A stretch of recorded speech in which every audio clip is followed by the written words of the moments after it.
संजय पंडित का हत्यारा आतंकी पुलवामा मुठभेड़ में ढेर। मुठभेड़ में मारे गए कुल 2 आतंकी, 1 जवान भी शहीद। मुठभेड़ में घायल दूसरे जवान का अस्पताल में इलाज जारी।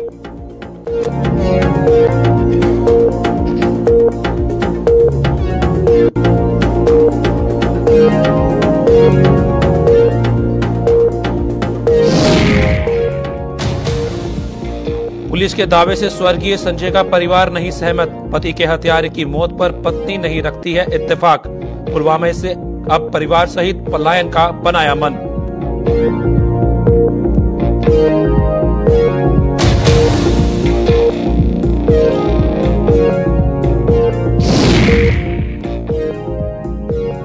शुरू होने से पहले ही विवादों में गंडोला परियोजना। कटरा के कारोबारी कर रहे विरोध। धर्मनगरी रही बंद से माता वैष्णो देवी के श्रद्धालु भी फंसे मुश्किलों में।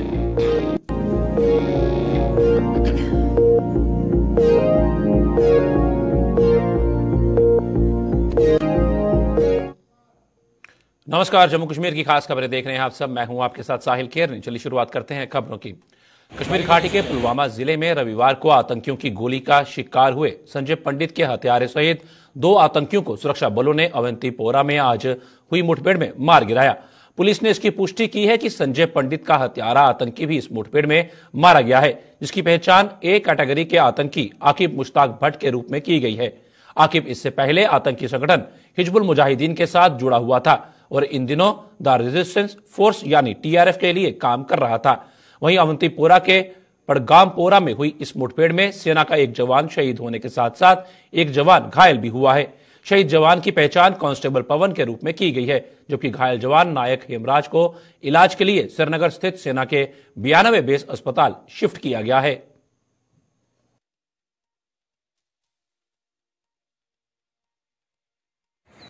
Unfortunately, in the initial exchange of fire, one of our brave Jawans has lost his life, and we salute his bravery. The terrorist which was killed first has been identified as Akib of Malangpura. He has been active for the past 2 years, and initially, although he belonged to the Hizbul Mujahideen, but for the past few months he had been working with the TRF and the Lashkar. And in the recent killing of the minority community member Sanjay Panditaji, it was on his direction that act was carried out, and he was the mastermind behind that.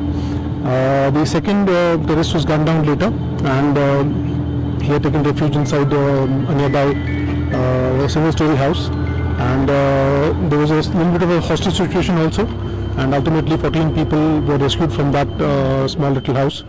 The identity of the second terrorist is being ascertained. Awantipora के पड़गामपोरा में आज हुई मुठभेड़ में Kashmir police ने भले ही संजय पंडित के हत्यारे आतंकी को मार गिराने का दावा किया है, लेकिन स्वर्गीय पंडित का परिवार इस दावे से सहमत नहीं है। स्वर्गीय पंडित की पत्नी का कहना है कि वे पुलिस के इस दावे से इत्तेफाक नहीं रखती। उन्होंने रविवार को हुई इस घटना का हवाला देते हुए कहा कि वो अब पुलवामा में रहना ही नहीं चाहते हैं। कल को उनके परिवार के साथ फिर से कुछ ऐसा हो सकता है, लिहाजा उपराज्यपाल प्रशासन को उनकी गुहार हर हाल में सुननी होगी।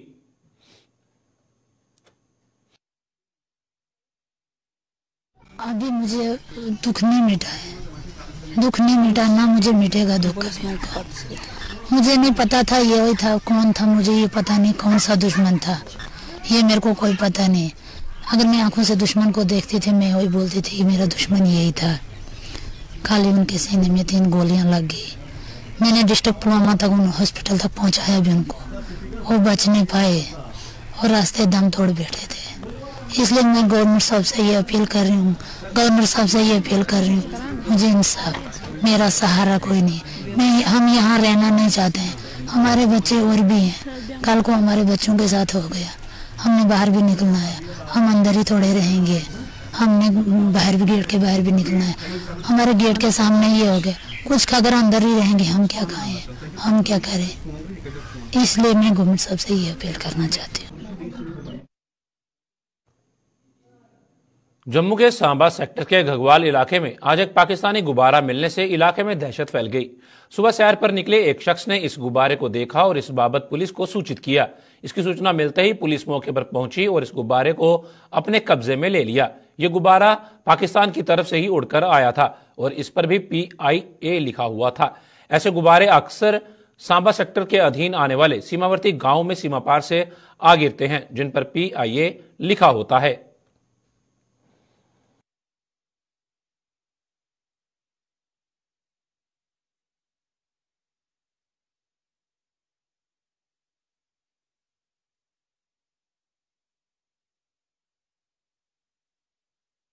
सुबह जब गया ना इधर सैर करने तो देखा था इधर पड़ा था। मैंने कहा लिफाफा होगा कोई पड़ा, इधर लोग फेंकते ना इधर लिफाफे लोग पड़ा होगा लिफाफा कोई। निशान मैंने देखा नहीं उस वक्त में, अभी देखा इस पर लिखा PIA। अभी पुलिस आई थी वो ले गई। तो क्या दहशत फैलाने की कोशिश करता रहता है, कई बार छोड़ता कई बार।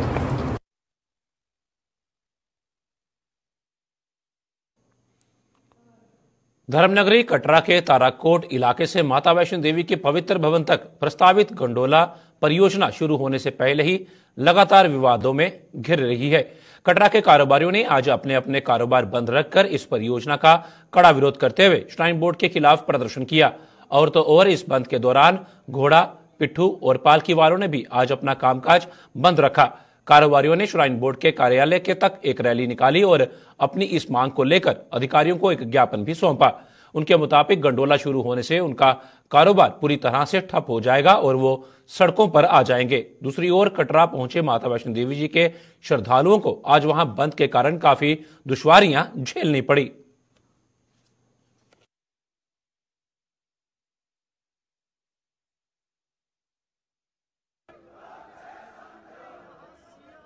सोनू ठाकुर, हाँ मैं पुराने ग्रुप का रहने वाला हूँ। मेरा जितना भी बिजनेस है वैष्णो देवी ट्रैक पे है। तो मैं आज हम जितने लोग हैं, गोरा, पिट्ठू, पालकी वाले और दुकानदार सारे इकट्ठे होकर Shri Mata Vaishno Devi shrine board CO के पास जा रहे हैं।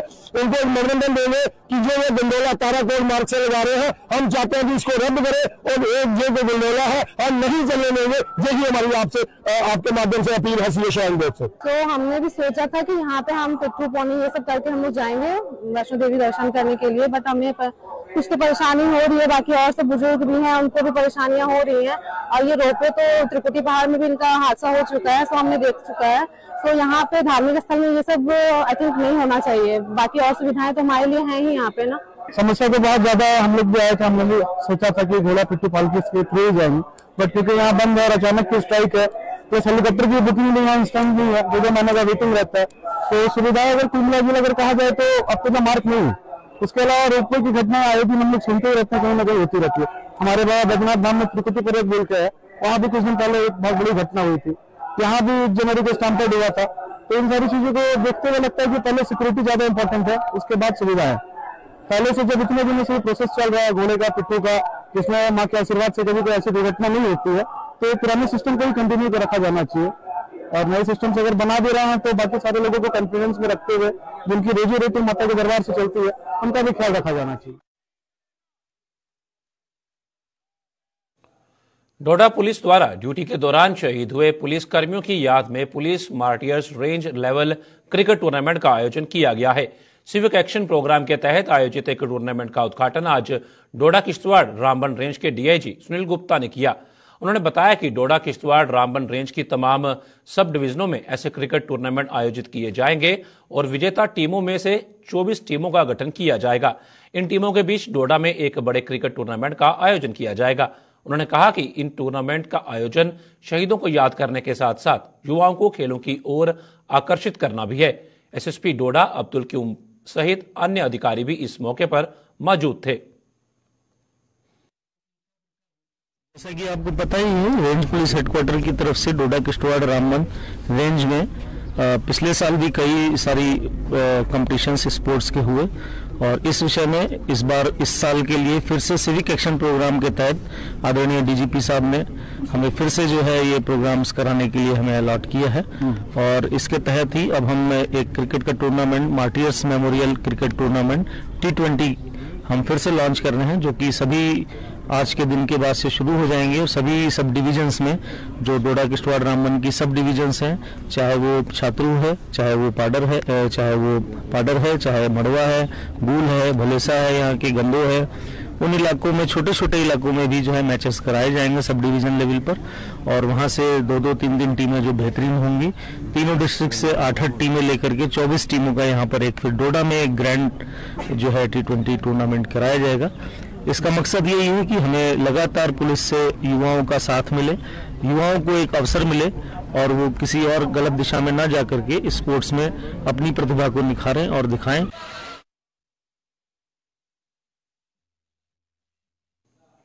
शहीदों की याद में सांबा पुलिस द्वारा police martyrs range level cricket tournament का आयोजन किया गया है, जिसकी आज शुरुआत हुई। सिविक एक्शन प्रोग्राम के तहत आयोजित एक टूर्नामेंट का शुभारंभ जम्मू सांबा कठुआ रेंज के डीआईजी शक्ति पाठक द्वारा किया गया। इस अवसर पर एसएसपी सांबा बेनाम तोश सहित अन्य अधिकारी भी मौजूद थे। इस टूर्नामेंट में 32 टीमें भाग लेकर मैदान पर चौके छक्कों की बरसात करेंगी।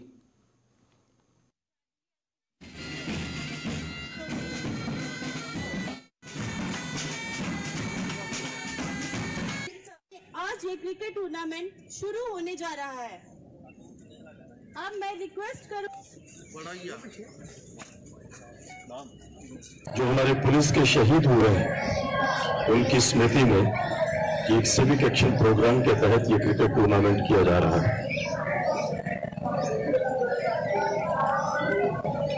बात थोड़ी फिलोसॉफिकल हो जाती है, लेकिन जिंदगी एक खेल है, इसको हम खेल की तरह जीते हैं और जो खेल की तरह जीता है उसको मौत से डर नहीं लगता। हमारे जो शहीद हुए हैं उन्होंने जिंदगी को खेल की तरह लिया और अपने देश के लिए, अपने समाज के लिए अपना बलिदान दे दिया। ये जो भावना है, ये जो जज्बात है कि जिंदगी एक खेल है, ये बना रहना चाहिए। और उसी भावना के तहत हम सभी अपने जीवन में किसी न किसी मुकाम के ऊपर बचपन में, यौवनावस्था में, किसी न किसी अवस्था में खेलते हैं। ये भावना हम सबके बीच में रहती है। ये भावना बनी रहे, जीवन का उद्देश्य सही बना रहे, इसी भावना से ये कार्यक्रम क्रिकेट टूर्नामेंट एक आयोजित किया गया है।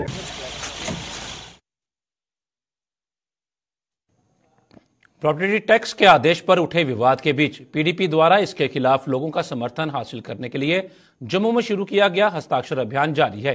पीडीपी ने जम्मू में आज भी हस्ताक्षर अभियान चलाकर लोगों का समर्थन जुटाया। पीडीपी भी कई अन्य सियासी जमातों की तर्ज पर प्रॉपर्टी टैक्स का पुरजोर विरोध कर रही है और पार्टी अध्यक्ष महबूबा मुफ्ती के निर्देश पर प्रदर्शनों का सिलसिला भी जारी है। पीडीपी ने इस हस्ताक्षर अभियान के जरिए कई लोगों का समर्थन जुटाया और दावा किया कि इसमें उसे भरपूर समर्थन मिल रहा है।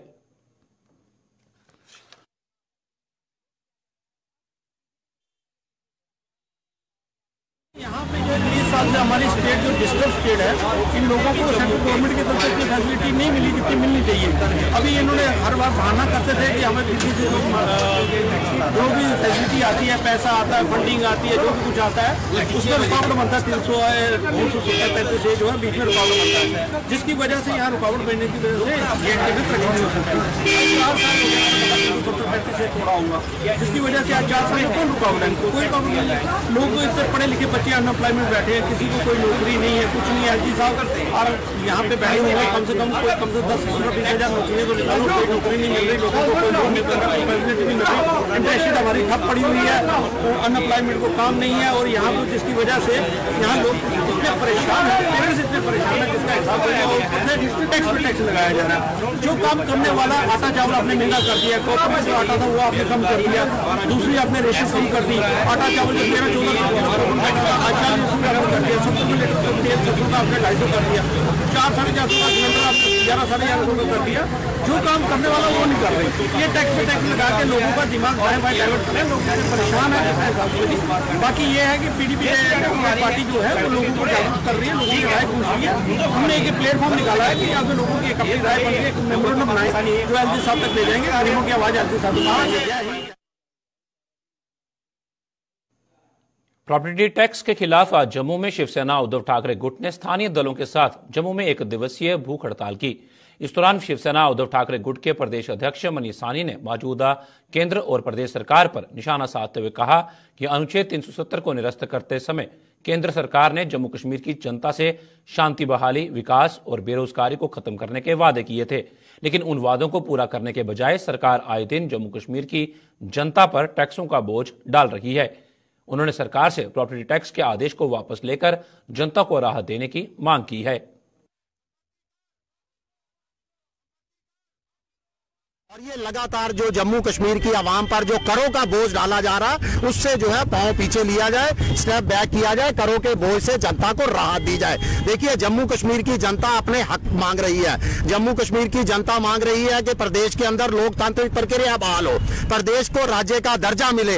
हमारे साथ जो 5 अगस्त 2019 को विकास के, रोजगार के, अमन बहाली के, उन्नति के जो वादे किए गए थे, उन वादों को पूरा किया जाए। मगर सरकार इन वादों से पीछे भाग रही है। सरकार जनता को जो है लगातार करों के बोझ तले दबा रही है। हमारा व्यापार चौपट हो चुका है, युवा सड़कों पर है, उनको रोजगार नहीं मिल पा रहा। यहाँ पर जम्मू कश्मीर की जनता बहुत ज्यादा परेशान है। यहाँ पर बिजली के बिलों के अंदर पहले बढ़ोतरी कर दी जाती है, पानी के बिलों के अंदर बढ़ोतरी कर दी जाती है। उससे भी अगर सरकार को संतुष्ट नहीं होती तो यहाँ पर एक नया कर जम्मू कश्मीर की जनता के ऊपर थोपा जा रहा है, संपत्ति कर के रूप में। आज यहाँ पर हमारी जो एक दिवसीय भूख हड़ताल है, उसका एक ही एजेंडा है, हम तमाम ऑल पार्टीज के साथ मिलकर कि एलजी साहब, ये जो आपने संपत्ति कर लगाया है, इसको तुरंत जो है वापस लेने के निर्देश दिए जाएं, जनता को राहत दी जाए।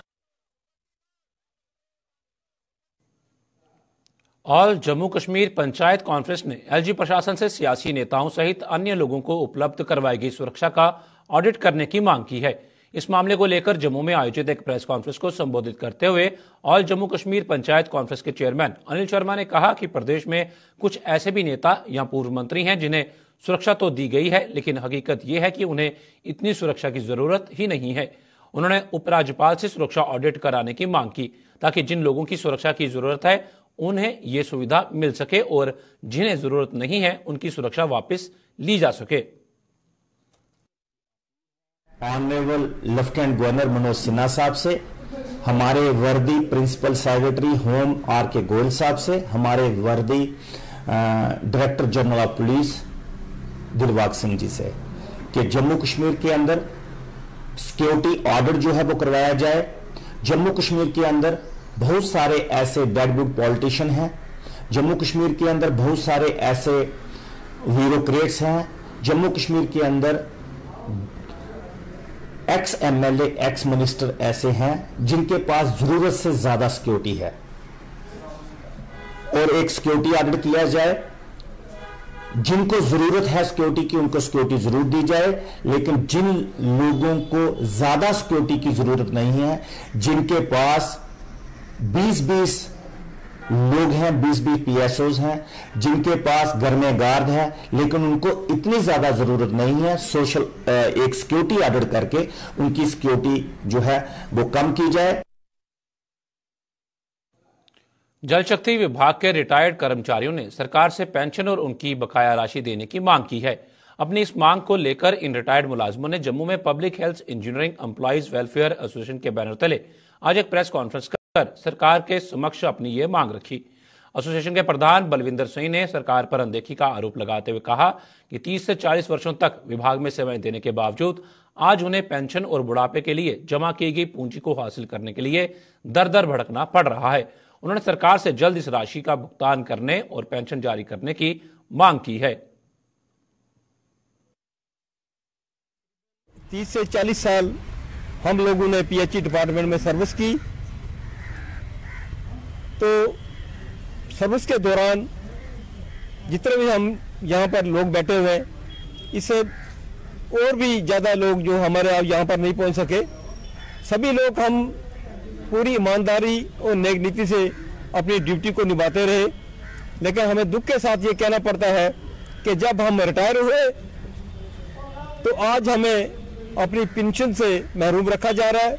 हमारे बाकी जो ड्यूज हैं, जो हमारे बुढ़ापे के सारा बनने जा रहे थे, उन सब से हमें महरूम रखा जा रहा है। आज हम लोग मेंटली फ्रस्ट्रेटेड हैं, मेंटली डिस्टर्ब हो चुके हैं। तो हम जम्मू कश्मीर के एलजी ऑनरेबल जनाब मनोज सिन्हा जी और उनकी जो एडमिनिस्ट्रेशन है पूरी, हम सबसे ये दरख्वास्त करते हैं कि जितने भी हम PHE डिपार्टमेंट के रिटायर्ड एम्प्लॉइज हैं, हमें फौरी तौर पर पेंशन दी जाए और जो हमारी जो बाकी जो हमारी ड्यूज है, हमारे बकायद हैं, वो हमें दिए जाए। कश्मीर घाटी में तैनात जम्मू संभाग के आरक्षित वर्ग के मुलाजिमों ने पिछले 9 दिनों से ट्रांसफर पॉलिसी सहित अन्य मांगों को लेकर जम्मू में प्रदर्शन कर रहे हैं।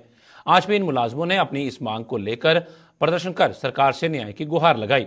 इन मुलाजिमों के मुताबिक 2 दिन पूर्व पुलवामा में हुई टारगेट किलिंग ने एक बार फिर उनके भीतर भय पैदा कर दिया है और ऐसे हालात में वो कश्मीर जाने का जोखिम नहीं उठा सकते। उन्होंने सरकार से जल्द ट्रांसफर पॉलिसी बनाकर उन्हें सुरक्षित जगहों पर तैनात करने और उनका वेतन जारी करने की मांग की।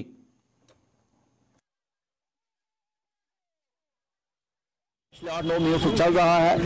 इस धरने की एक ही मुख्य मांग है, वो है comprehensive transfer policy.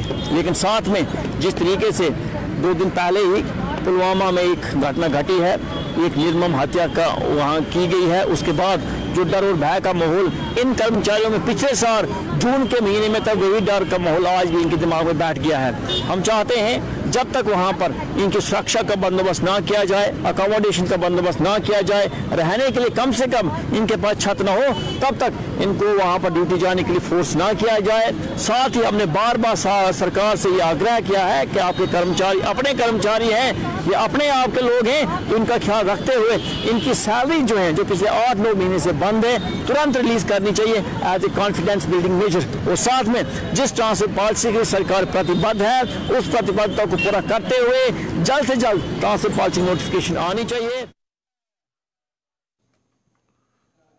Kishtwar Sinthan Anantnag सड़क मार्ग से बर्फ हटाने का काम पूरा हो चुका है। इस मार्ग पर फिलहाल इमरजेंसी मामलों में ही गाड़ियों को आवाजाही की इजाजत दी जा रही है।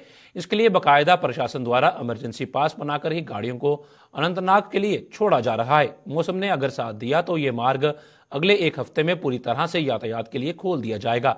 किश्तवाड़ के डीसी ने बताया है कि इस मार्ग को पूरी तरह से खोलने से पहले SOP बनाई जाएगी ताकि गाड़ियों के मूवमेंट के लिए सुरक्षित व एहतियात के साथ हो सके। इसके लिए जम्मू कश्मीर पुलिस व सेना की मदद ली जाएगी।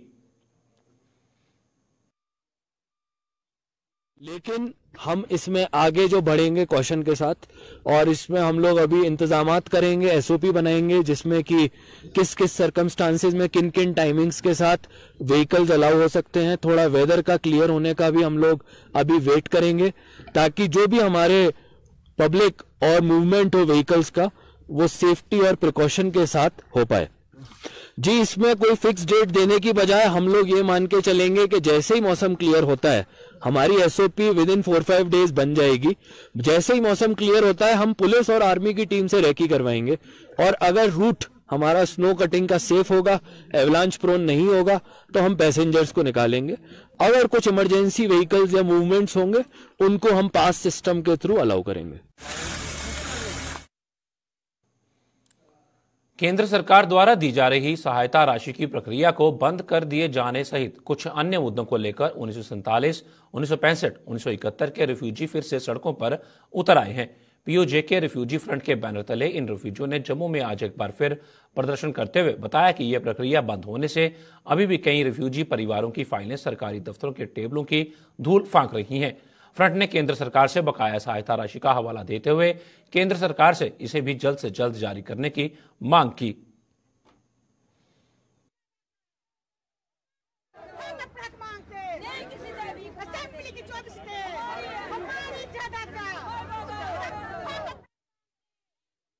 बड़े दुख की बात है कि गवर्नमेंट ने कुछ ऐसी चीजें की हैं जिसका हमें दुख है और बहुत ज्यादा दुख है। नंबर 1, काम चल रहा था हमारा, लोगों के फाइलें चेक हो रही थी, पैसे भी आ रहे थे, लेकिन अभी इन्होंने बंद कर दिए हुए। तकरीबन 7-8 महीने हो गए हैं, कोई काम नहीं हो रहा, लोग दुखी हैं, कुछ फाइलें पास हैं, उनका पैसा नहीं आ रहा। तो इसलिए मैं गवर्नमेंट को दरख्वास्त कर दी इसके ऊपर गौर फरमाएं और जल्दी से जल्दी ये दफ्तर खोला जाए और लोगों की जो तकलीफ आ रहा है उसको सुना जाए। नंबर 2, जो 24.5 लाख का भी बैलेंस है वो इन्होंने नहीं दे रहे हैं। तो हम चाहते हैं, जिस हिसाब से मैं दरख्वास्त करता हूँ अपने मोदी साहब से भी और जितने भी हमारे साथ संबंधित लोग हैं वो इसके बारे में भी सोचें और जल्दी से जल्दी पैसा रिलीज करें। अगली बात, जो रिफ्यूजियों को अभी इन्होंने घेरे में रखा हुआ, मैं तमाम रिफ्यूजी बरादरी से दरख्वास्त करता हूँ, इल्तिजा करता हूँ, इकट्ठे हो जाइए, नहीं तो ये हुकूमतें आपको दबाएंगे, आपका जो है नुकसान पहुँचाएंगी और आप वैसे के वैसे रह जाएंगे।